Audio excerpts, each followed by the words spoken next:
You ask Tiger to solve. This deals with linear equations with one unknown.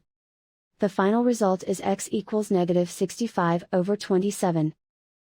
Let's solve it step by step. Simplify the expression. Expand the parentheses.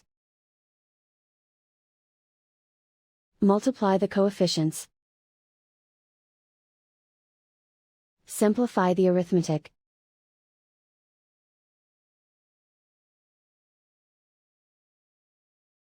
Group the coefficients.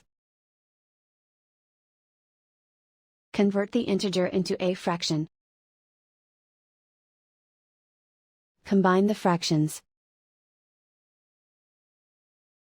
Combine the numerators. Group all constants on the right side of the equation. Subtract 20 from both sides. Simplify the arithmetic.